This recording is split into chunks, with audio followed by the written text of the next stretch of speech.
On a sad story, the family of a University of Maryland freshman who died from adenovirus is now considering suing the school. According to the Centers for Disease Control and Prevention, the virus is very contagious. It can cause a wide range of illnesses ranging from the common cold and pneumonia to even neurological problems. The father of Olivia says his daughter would still be alive had the university shared information more quickly about the adenovirus outbreak on campus.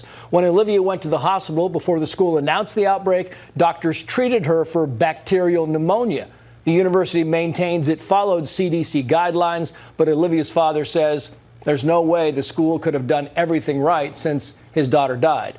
Brian Claypool is here. He's a criminal defense attorney. Why not just flag the parents? I mean, you know this thing is bad. Flag the parents. I'm not taking sides, but, you know, sounds like... Yeah, Trace, if there was ever a case that's going to raise awareness and bring about social change, this is the case. What a heartbreaking story.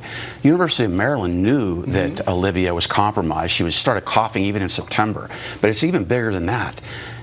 There was mold in her dorm room, and the University of Maryland knew about the mold outbreak as well, and that was further compromising her immune system. Then University of Maryland's told that she's got pneumonia, and they knew that there was an adenovirus, yeah. Thank you, going on with some other students, and they didn't tell the family. Well, and look, and they're right. The CDC does not require them to notify the family, but, you know, we had 11 kids in New Jersey that died from adenovirus in the same time frame.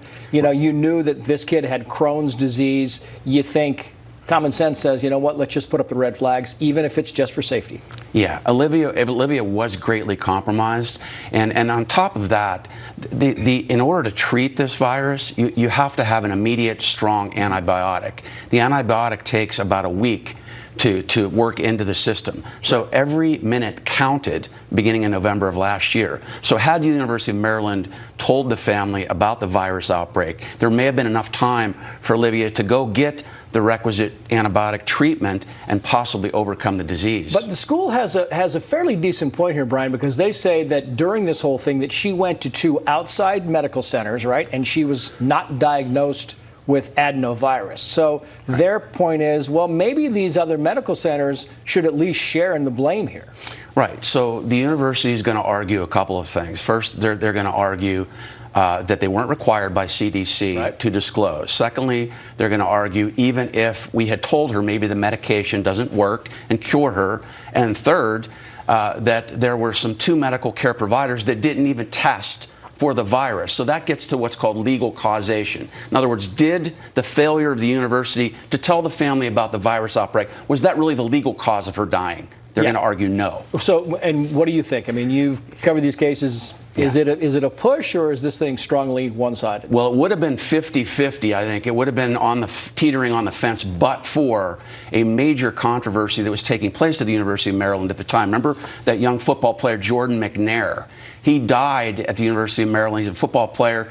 The university failed to call paramedics for an hour. He died. The university president was forced to step down. So I think that with this gets in front of a jury, they're going to view this as a potential cover-up. University of Maryland didn't want another black eye.